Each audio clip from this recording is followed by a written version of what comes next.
Hayaan ninyong akong bumasa.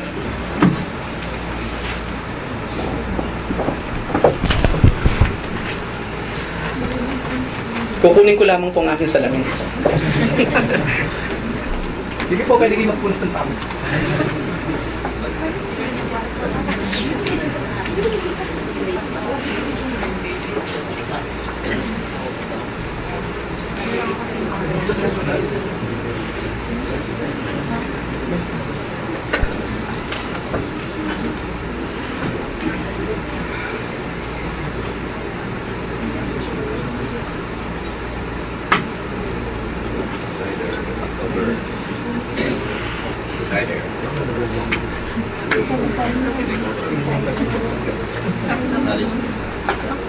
Ganyan po talaga kapatid.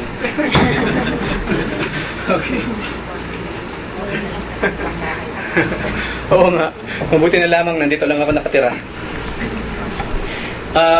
Basahin po natin sa Lucas 8:1-3. Soon afterward, he went on through cities and villages, proclaiming and bringing the good news of the kingdom of God. And the 12 were with him. Ang pinag-usapan dito ang ating Lord. And also some women who had been healed of evil spirits and infirmities. Mary, called Magdalene, from whom 7 demons had gone out, and Joanna, the wife of Chuza, Herod's household manager, and Susanna, and many others who provided for them out of their means. So I think meron na po kayong idea kung ano po yung ating pag-uusapan ngayon. Tanggalin ko po sandali ito. Okay. Masisilaw.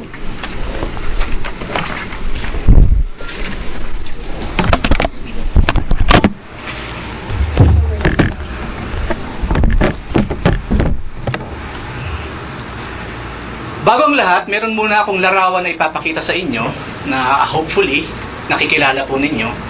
Kailan lamang siya pinanganak, so I think you will know this person. Ayan. Sino po yan? Sino pa nakakilala sa kanya?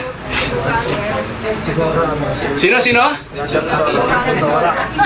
Tandang Sora. Ayan. Ano ang tunay na pangalan ni Tandang Sora? Melchora Ramos. Ramos nga ba? Melchora Aquino. Ayan. Siya po ay taga-Balintawak. Di ba? I believe lahat tayo na kailan lamang dumaan sa elementary, no? Napag-aralan natin yan even sa early days of high school siguro. Last year lang po yan. Oo, kailan lang Kailan lang naman. Ayan. Kilala po ang babaeng inyong tinitignan. Nga pala, naging po siya, Reyna Elena nung araw. Kung babasahin niyo yung kanyang kwento. So napakaganda po niya. Di ba? Yung nga lang advanced sa kanyang age ang larawan na yan kasi kailan lamang na invento yung yung pang-Kodak. Di ba? Siya po yung tinatawag na ina ng Katipunan. Kasi po, tinulungan niya yung ating mga heroes ng araw, sila Andres Bonifacio, yung mga yan, yung kanyang tropa, yung troops, no? Tinulungan po ng babaeng ating tinitingnan ngayon. Nabasa ko po sa history na siya yung nung minsang mapunta doon sa kanila, mapagawi sa kanila yung mga rebels, tinatawag na rebels ng mga Kastila nung araw, wala siyang ginawa kundi tulungan yung ating mga heroes, yung ating mga bayani. Pinatuloy niya sa bahay, pinakain niya yung mga may sakit, binigyan niya ng kagalingan. At hindi lamang yun, according sa isang patato ng isang general, ika niya, itong matandang ito, pati yung mga stocks niya ng mga bigas, she did not spare anything para maitulong sa Katipunan. Tumulong talaga ang matandang ito sa kabila ng kahirapan. Ang bahay po nung araw talagang dampa ang bahay nila. No, bahay kubo. Ni pahat. Pero tumulong siya sa abot ng kanyang makakaya. Pagkain, gamot, damit, shelter, kasama po yun. Ngayon po, hindi natapos sa ilang pagkakataon lamang yung pagtulong niya sa Katipunan, kundi sa mga sumusunod pa na mga panahon, nagkakatipon sa tahanan nila. Kaya hindi po makakalimutan ang naging papel ng babaeng ito. Madalas po kasi ang nababanggit ng mga hero, si Jose Rizal, di ba? Si Superman, lalo na ngayon. Kasi po meron ako napanood sa YouTube, tinatanong yung mga Pilipino, kilala nyo ba si Melchora Aquino? Yung isa ang sagot, ano ba yung kapatid ni Ninoy? Yung mga generation ngayon, hindi kilala. Hindi kilala si Tandang Sora. Marami sila, tinanong doon isa-isa nung estudyante na nag-video. Maraming hindi nakakilala sa kanya. Mas kilala pa si Thor. Mas kilala pa si Mickey Mouse. No? Pero si Tandang Sora, si Melchor Aquino, hindi na kilala. Kailangan ipaalala sa mga Pilipino yung mga heroes ng ating bayan. Yung mga magigiting na ginawa ng mga taong ito para sa kalayaan ng ating bansa. Ngayon po sa araw na ito, ibang klaseng mga kababaihan naman ang pag-uusapan natin.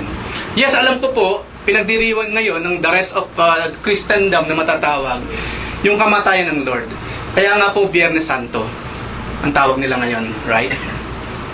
Hindi lamang yun. Nga pala, hindi po nataong bangus ang binili ko na ulam. Kasi po marami ang paniniwala dapat bawal kumain ng meat ngayon. No? Kasi napag-usapan po talaga namin kahapon, special bangus ang ulam na ngayon, ang sabaw ngayon. Okay, kasi po merong putsero, ang patunay, meron tayong putsero na niluto nila Mami Jat. Okay? So even though yun po yung sineselebrate ng mga tao, karamihan sa ngayon, we will be celebrating yung pong mga tinatawag na pakiclick. Ayan, yung mga women of faith na makikita po natin sa Biblia. It's about time. Kasi po, lagi natin na pag-uusapan na nga naman sa Biblia ang lagi nababanggit ng mga pangalan o mga tao, mga lalaki. Na even though si Eva at si Adan, hindi lang naman dalawang naging anak nila, hindi naman puro lalaki lang, may mga naging anak silang babae, hindi mga nabanggit lahat yun. At sa maraming mga kwento sa Biblia, marami tayong mga heroes of faith na mga kababaihan, mga women of faith na hindi nababanggit. Pero this time around, babanggit tayo ng 3. Marami po sila. Maraming women of faith sa Bible. Pero, 3 grupo po ang pag-uusapan natin ngayon. Simulan po natin. Ayan. Number 1, si Lois at si Eunice. Makikita po natin yan sa New Testament, sa aklat ng Timothy. Sino sila? Si Eunice po, yung great mother ni Timothy. At ang kanyang lola naman si Lois. Napakaganda ng mga pangalan, ano? Kung magpapangalan kayo sa inyong mga anak, bakit hindi pa gawing biblikal? A great mother and a great granddaughter, or a grandmother. Magnanay. Magnanay itong dalawang ito na naging parte ng buhay mismo ng ating kapatid na si Timothy. Titignan po natin ano ang naging papel ng dalawang babaeng ito kay Timothy. And we all know kung sino si Timothy, mga kapatid. Siya mismo yung iniwan ni Paul ng malaking-malaking ministry kapag siya kinuha na ng Lord. After ni Paul, si Timothy po ang susunod. Kaya nga po, itong sinabi ni Paul. 1 Timothy 1:1-5. I, Paul, an apostle of Christ Jesus, by the will of God, in keeping, pakibalik po, in keeping with the promise of life that is in Christ Jesus, to Timothy, my dear son, of course, anak sa pananampalataya, grace, mercy, and peace from God, the Father, and Christ Jesus our Lord. Yun ang kanyang greeting. At ang sabi sa verse 3, I thank God, whom I serve as my ancestors did. With a clear conscience, as night and day, I constantly remember you in my prayers. Kanina po pinag-aralan natin yung kanina umaga, yung about sa prayer. Yung pong mga kapatiran natin ng araw, look at them, night and day, sila po ay nananalangin. Recalling your tears. Nakikita ko kung paano kang umiyak, Timothy, para sa Panginoon. I long to see you, so that I may be filled with joy. Dito muna tayo sa page na yan. Makikita natin yung longing ni Brother Paul, ni Kuya Paul, sa kanyang kapatid na si Timothy, sa ating kapatid na si Timothy.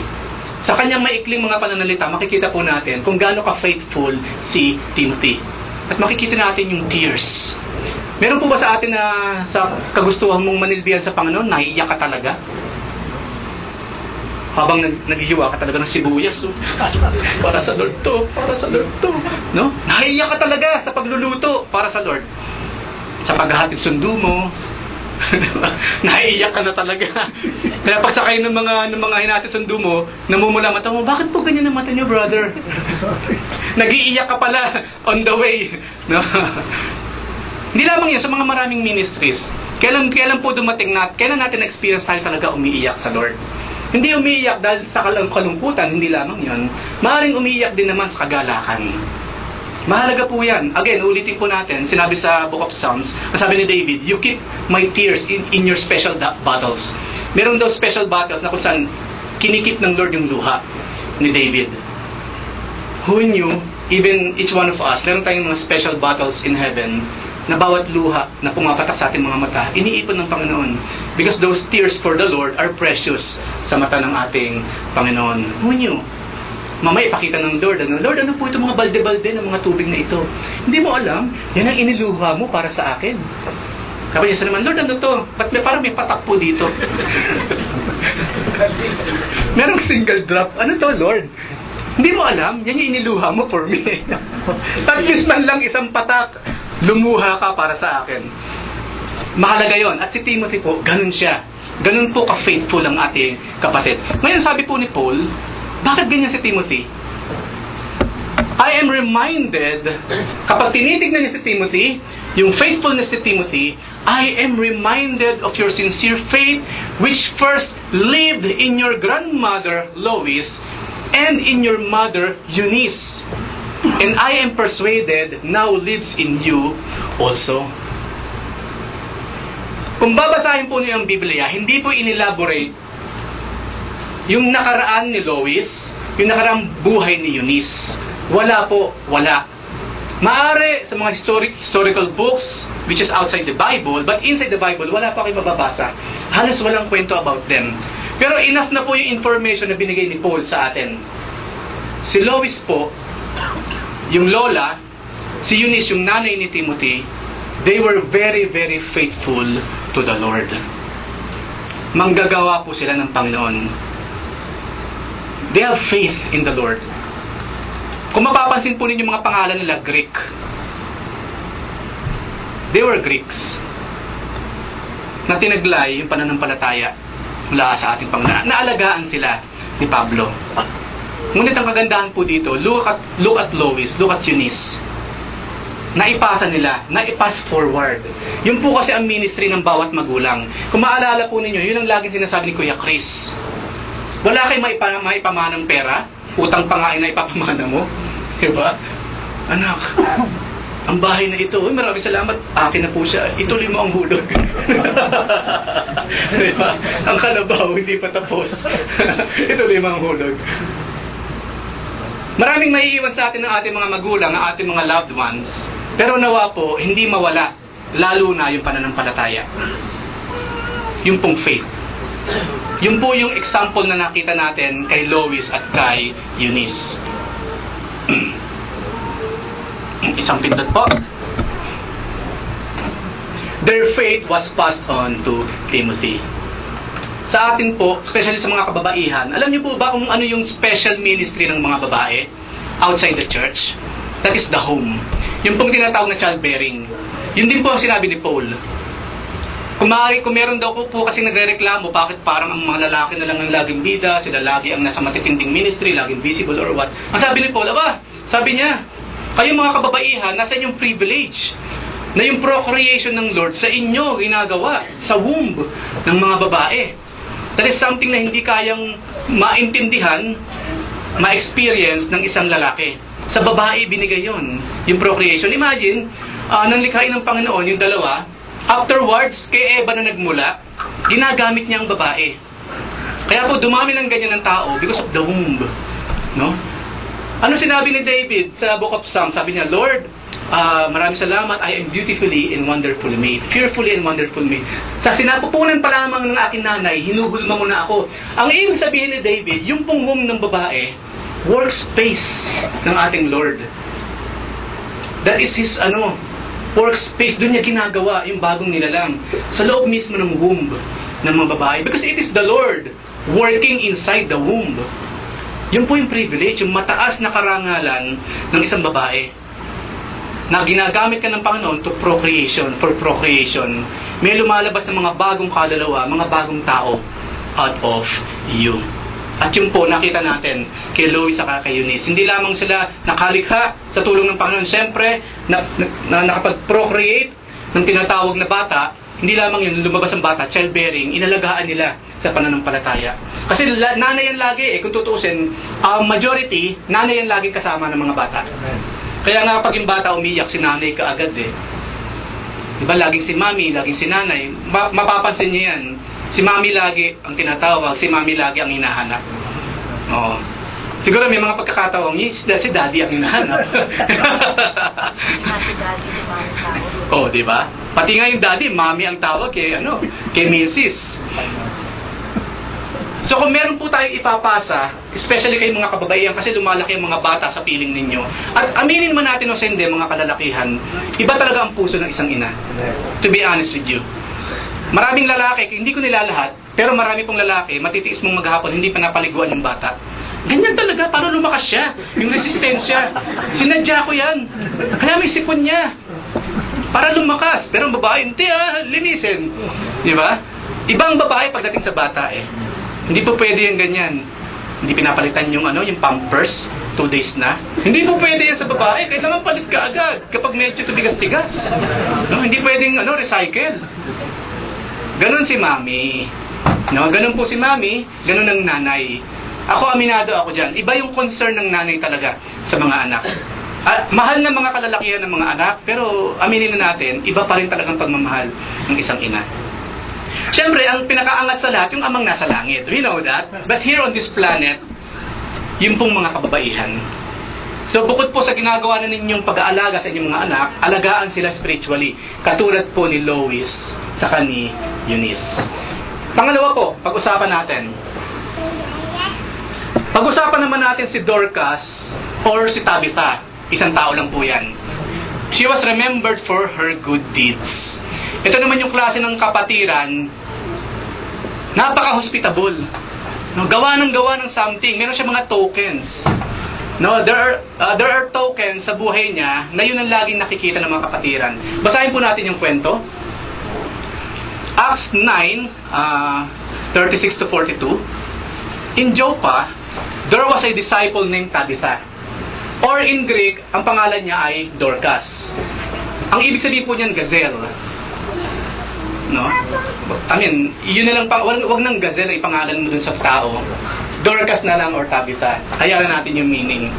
She was always doing good and helping the poor.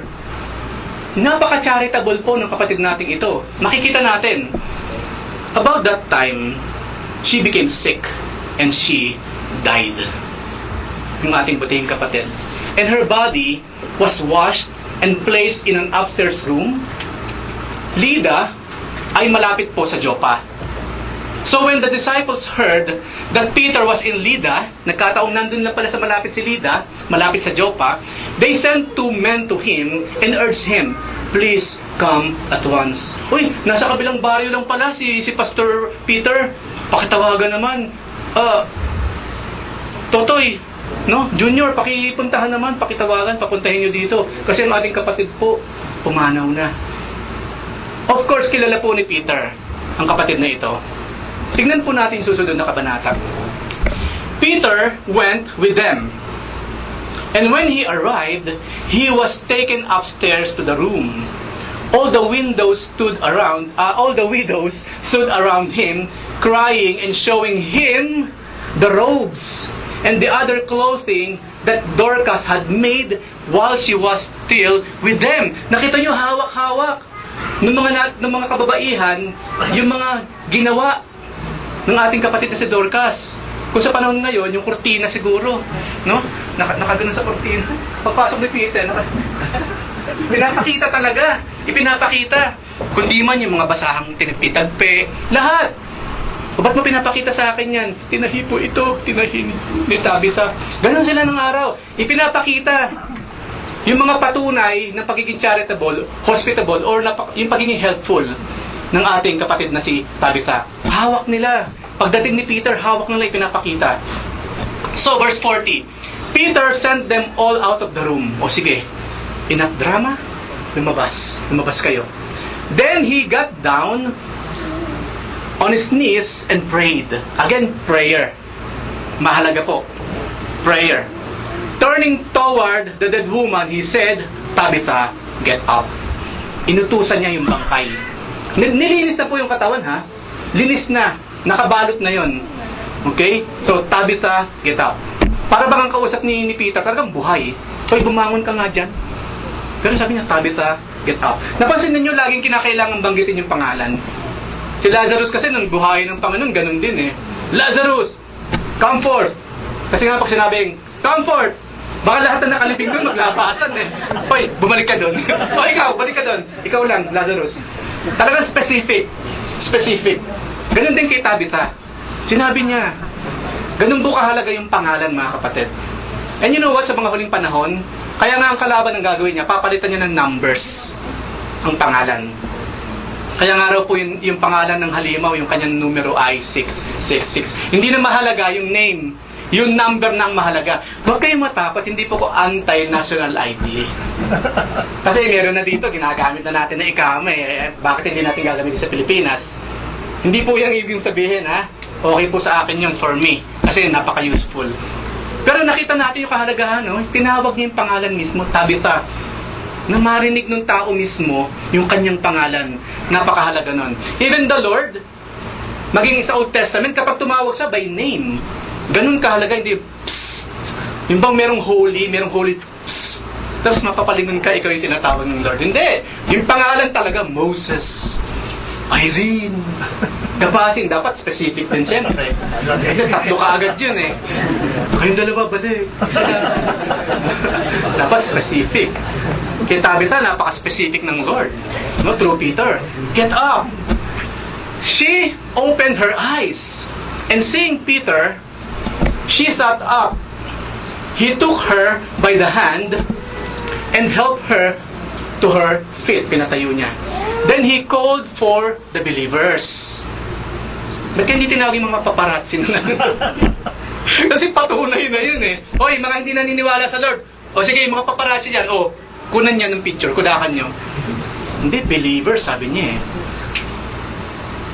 He called for the believers, especially the widows, yung talaga nagmamahal kay Tabitha, and presented her to them alive. This became known all over Joppa, and many people believed in the Lord. Ngayon po siguro meron tayong idea kung bakit niloob ng Panginoon na mamatay si Tabitha sa sakit. Ganun naman ang Lord eh. Di ba kino-question siya, Lord, kung dumating ka lang na maaga, hindi mamamatay si Lazarus eh. Bakit nagpatumpik-tumpik ka pa? Naghintay ka pa ng ilang araw bago ka pumunta? Kasi ang point ng Panginoon, mas matindi yung power kung patay na binuhay kaysa yung may sakit pinagaling. Just like this one. Kasi malinaw eh. Ano yung conclusion? Nangyari siya for the glory of God.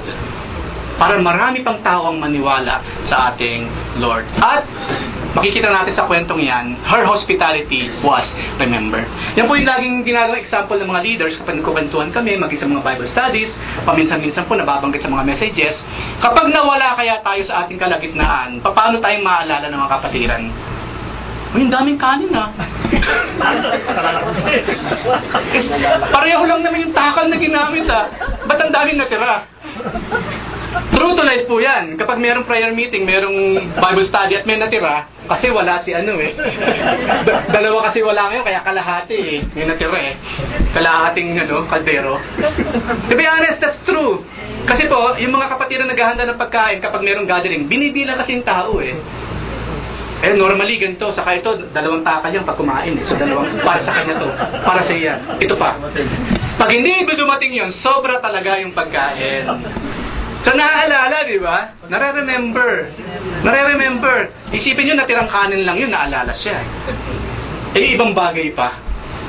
No? Kapag nakita mo yung mga, halimbawa si Kuya Alan, pag nakita mo yung mga yan, maalala mo si Kuya Alan, no, anything, everything. Itong bila mismo, yung mga pictures natin, nung makita natin to, nung naglilinis tayo, paminsan-minsan balikan mo. No, kandahirap ako dyan, ha? No? Ang hirap escobahin eh. Di ba? Maalala mo kung sino nagkabit niyan, kung sino ang bumili ng kortina, sino ang nagtyagang magkabit ng mga foams, ng mga egg tray dyan sa likod. Naaalala lahat yan. Yung mga naghahatid sundo, naaalala lahat yan. Nawa nga po, kapag inisip tayong kapatiran, kunyari, kinuha na tayo ng Lord here, from here, Pilipinas, Hindi pa heaven, kundi to live is Christ muna. Dinala ka ng Lord sa Pilipinas, or sa Canada, or anywhere in the world, sa France, di ba? Maalala tayo in a very, very good way. Naalala ko yung luto ni sister, di ba? Yung luto ni kuya, ni brother na may sipa, di ba? Maganda yung ganon, good sign yun. Hindi yung negative ba? O mas mahirap yung hindi ka naaalala. You know, yung bang nawala ka na, wala nakakaalam. Wala lang. Ganun po kasi si Dorcas, ganun si Tabitha. Naalala siya sa mga magagandang bagay na kanyang ginawa para sa Panginoon na ang nakinabang din naman ay mga kapatiran. Panghuli po sa grupo, yung pong ating ginamit na scripture kanina, of course, hindi mawawala yung grupo nila Mary Magdalene, si Joanna, at si Susana. From works of darkness to works of light. Why? Tingnan nga po natin yung kwento ng kanilang buhay. Maestro? Yan. Okay. Sa Luke 8:1-3, yan yung binasa natin kanina. Soon afterward, he went on through cities and villages. Ang pinag-uusapan po si Jesus Christ. Proclaiming and bringing the good news of the kingdom of God. Sino raw yung mga kasama niya? The 12 were with him as usual. At sa verse 2 po, also some women who had been healed of evil spirits and infirmities. At specifically binanggit, sino yung inaalihan ng demonyo nung araw? Mary, called Magdalene, from whom 7 demons had gone out. Itong demonyo ang nananahan kay Mary Magdalene bago po siya pumasok sa gawain. Sa verse 3, hindi lamang siya, si Joanna, ano naman ang CV? Kung ang CV ni Mary Magdalene, 7 demonyo nasa kanya ng araw. Alam niyo, ano po ako dati? Demon possessed. 7 demonyo po ang nasa akin, mga kapatid. Ito namang si Joanna, the wife of Chuza naman siya. Herod's household manager. Super unbeliever mismo yung pinagtatrabahuhan ng asawa niya. Isipin mo, yung asawa ni Joanna, yun mismo yung household manager ni Herod. Nakita ninyo yung hirap? Kung malaman ni Herod, ay, asan yung asawa mo? Chuza. Pumunta po ng Bible study. Isipin niya, anti-Jesus Christ nga si Herod. Di ba, muntik na nga niyang papatay? Pinapatay nga niya Galit na galit sila sa Lord Gusto nang ma-murder anytime. Tapos yung mismong asawa ng household manager, believer kapatid, hindi madali yun. Isipin niyo yung magiging struggle ni Joanna against her husband. O saan ka naman pupunta? Ako ang household manager ni Herod. Yan nga sa BS. Hindi madali Imagine that. Super unbeliever yung boss ng asawa mo. At wala rin naman sinabi sa Biblia na si Chuza naging believer later on. Imagine the struggle ni Joanna.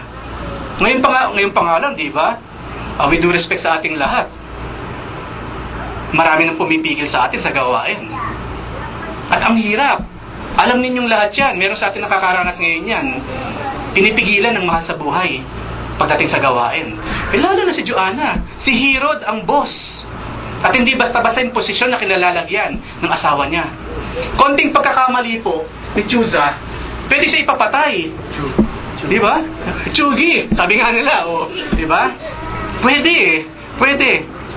So, makikita niyo yung risk. Hindi lamang yon. Number 3, si Susana. Si Susana po, walang binanggit.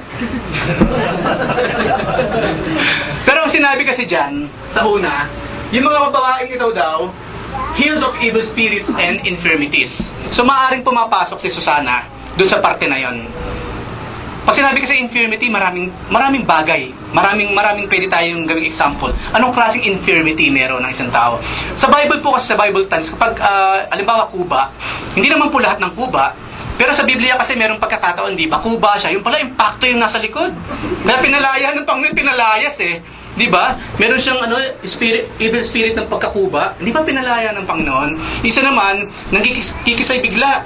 Tapos hindi ba, kung ang daming pwedeng bagsakan, kung bakit sa apoy palagi siya binabagsak ng evil spirit. Napaka-evil talaga. Hindi ba pwede sa yelo na lang minsan, nasa kama, na kapag nangisay ako, ibagsak mo ko sa kama. Ito hindi sa apoy paminsan ibinabagsak. Evil talaga. Yun po yung mga babae pinag-uusapan natin dito. Look at Mary Magdalene. Bumalik tayo kay Mary Magdalene.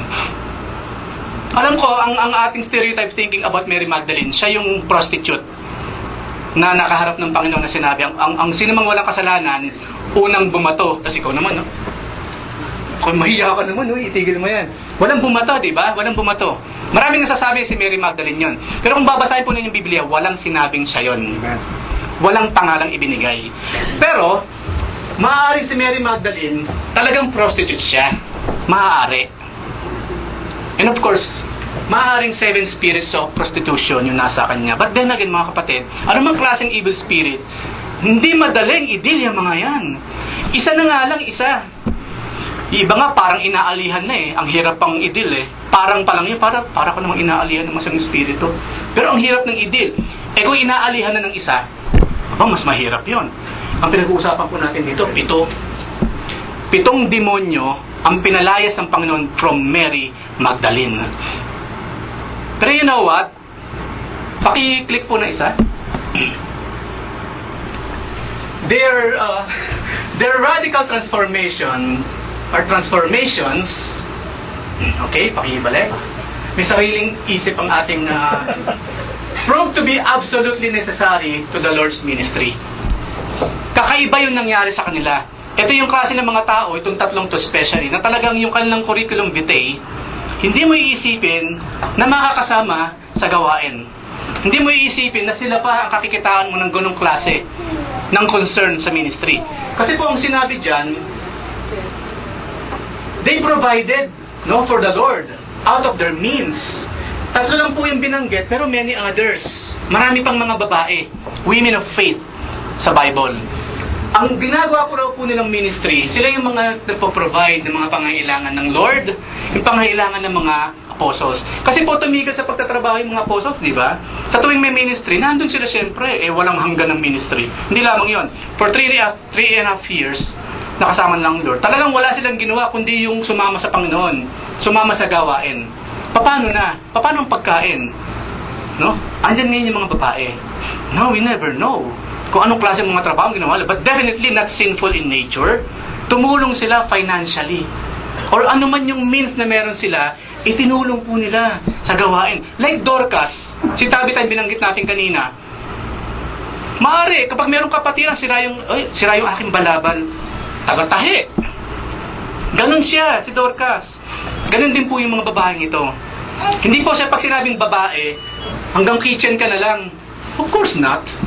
Bagay, puro lalaki nga nakikita natin sa kitchen. Nabaliktad na nga di ba? Hindi totoo yun. Meron po, ang mga kababaihan po, merong angking lakas. Merong angking gifts, talents from the Lord that will be very, very useful sa gawain. Kung hindi nyo pa alam, mga kababaihan, kung ano yung means na binigay sa inyo ng Panginoon to be useful in the church, then ask the Lord. Pray, sabi nga kanina, pray. At i-reveal ng Lord yan. And you will be very, very useful. Ngayon po, kung itong tatlong ito, especially si Mary Magdalene, dating inaalihan ng demonyo, by that time, super useful siya sa gawain. How much more kayo ngayon? Sino po ba sa atin dito yung dating inaalihan ng masamang espiritu? Meron po ba kayong gano'n sa curriculum vitae nyo? Dati po akong baliw. Meron bang gano'n dating baliw? Hindi pa pulihog. Wala naman siguro sa atin dito dating inaalihan ng demonyo. Dating natutulog sa kisame or what? Mas lalo kayo magiging useful sa Panginoon kasi yung pinag-uusapan natin dito dating tinirahan ng 7 demons pa. Ang point po dito, walang imposible sa Panginoon.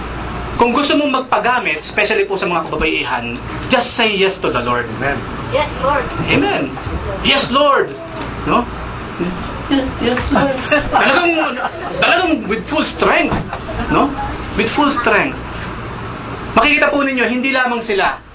From Old Testament to New Testament, marami pong mga kababaihan ang kinakitaan ng ganung klase ng faith. Great faith, powerful faith, na talagang ang Panginoon napapurihan, ang gawain ay sumulong. Marami pa po yan. At sa mga susunod po natin pag-minute, ipapakilala natin yung iba pa. Para po ang mga kababaihan, makita ninyo, hindi po kayo tinatrato ng Panginoon as second class. No, you're not. No, you're not. Lahat tayo ay pantay-pantay sa harapan ng ating Panginoon. Kung paano nagagamit ang mga kalalakihan, ganun din po ang mga kababaihan. At nakita po natin sa mga examples natin sa ngayon. So ano po ang challenge? Una, through a question, what character are we passing on to our loved ones? Anong klaseng attitude, anong character, no? Yung ipinapasa natin sa ating mga mahal sa buhay. Hindi na lamang sa mga babae, maging sa ating lahat, sa ating mga lalaki. Kasi passing forward ang Christianity eh. Kaya nag-flourish ang Christianity. Kasi katulad ni Lois sa ni Eunice, ipinapasa kasi. Pasa lang ng pasa. Ngayon, ano yung ipinapasa natin sa ating mga mahal sa buhay? Sama ng loob? Galit ba? Tampo? Or katulad nila, yung faith. Yung faith sa ating Lord. Pangalawa, have we started passing our faith to our own Jerusalem? Kasi yun ang sinabi ng Lord eh, humayo kayo, no? Sa Jerusalem, then sa Judea, then sa Samaria, then the end of the earth. Ang binabanggit na own Jerusalem doon, syempre yung sarili mong pamilya. Simulan mo na. Alam ko marami talagang makukunat sa mga mahal sa buhay. Matagal, no? Pero you know, ang sabi nga sa aklat ng Isaiah, kapag itinanim mo naman daw ang salita ng Panginoon, tutubo naman yun eh. Isang araw, ang sabi lang ng Lord sa pamagitan nating kapatid, wag manghinawa sa paggawa ng kabutihan. In due time, aanihin din natin yan. Yung mga hindi namamansan, yung mga loved ones natin, na kapag bago kumain, magpe-pray ka muna, medyo umiismed. Isang araw yan, ihipuin ng Lord yan. Let them be as of now. Pero one day, sa kalooban ng Panginoon, sa fullness of time for them, hihipuin ng Panginoon lahat yan. Number 3, are there any good deeds we can be proudly remembered of? Isipin natin ngayon. Kunyari, bigla akong dinala ng Panginoon sa Quebec, no? Or sa Pasig, let's say. At iniwan ko itong mga kapatid na ito. Ano kaya yung mga alaala na meron sila about me? Yan, di ba? Masipag, okay. Magturo. Okay, masipag magturo. Siya po ang tagapagturo, no? Yung pala magtuturo lang siya. Yan. Paano tayo maalala, no? Ikaw ba yung tipong kahit maraming problema, hindi halata? Okay, ikaw yung tipong wala namang problema pero mukhang problemado. You know? Sala sa lamig, sala sa init ang tao kasi hindi maintindihan din eh. So, mahalaga po yan. Yung klase ng ugali, buhay, meron tayo ngayon. Kung ano yung iiwan mong alaala kasi, doon ka na maalala. Instead na kahigayan. Pag naalala ka, napaka-negative nung alaalang iniwan mo. Hindi ba? Nakakalungkot naman. Hindi katulad ni Tabitha. Number 4, what are the positive changes in our lives that prove to be very, very helpful in the Lord's ministry? Meron po at meron, mga kapatid. Hindi wala kayong kabisadang verses, hindi na kayo magagamit. Hindi kayo leaders, hindi na kayo magagamit. Kung Kristiyano ka, useful ka, kapatid. Merong ministry for you. All you have to do is to ask. No? Alam mo naman yung una, of course, ask the Lord in prayer. Lord, bigyan mo ako ng ministry. Kailangan kasi magsimula sa desire. Diba? Sabi nga doon, sabi mo sa Panginoon yung desires of your heart. At ibibigay niya, diba? Ibibigay niya. Una, magkaroon kayo ng desire na maging part ng ministry. Yun po ang ini-urge ko kayo, mga kapatid. Hindi lamang yung mga babae, tayong lahat. Magkaroon kayo ng desire na maging parte ng isang ministry man lang. Minimum isang ministry sa simbahan. Bakit hindi kayo tutulungan ng Panginoon? Bakit hindi kayo i-enhance ng Lord? Bakit hindi kayo ibigyan ng power? Bakit hindi kayo i-empower ng ating Panginoon? Kasi yun nga ang gustong-gusto ng Lord eh. Di ba parang sa isang magulang sa isang anak, biglang lumapit yung bata, asan po yung walis? Aba, mukhang gusto. Pala gusto magwalis ni Cyrus. Ito na ang walis. Di ba? Di ba? Kahit yung mga bata, nakakatuwa eh. Pag nag-a-ask ka, ano po ba pwede itulong dito? Ayan, o, mo, nakatayo na siya. O, di ba? Nakatayo na siya. So, i-ask natin ng Lord in prayer, then afterwards, magtanong tayo sa bawat isa. No? Meron po akong talento sa pag-awit or sa pag-arte. Wala tayo kasi teatro eh. Ministry of Arts or, pag-arte. Why not? Why not? Any talent. Naniniwala ako, lahat natin dito may talents eh. Merong magaling umarte, Di ba? Magaling umarte, magaling kumanta, magsayaw, tumugtog, anything. Sabihin nyo lang, meron kayong paglalagyan. Di ba? Hindi magaling, hindi marunong, hindi magaling umarte, maarte lang. Marami, transport, nakita natin kanina, yung mga technicals or what. Pwede yan, kapatid. Meron tayong paglalagyan. So, panghuli po, let us all follow the examples of Lois, Eunice, Tabitha, Magdalena, Joanna, and Susana. Ito po yung ilan lamang sa maraming kababayan sa Biblia na even tayo mga kalalakihan, kakukuhanan natin, no, na magandang aral at kalakasan sa ating paninilbihan sa ating Panginoon. Tayong lahat po yung muko, tayong manalangin.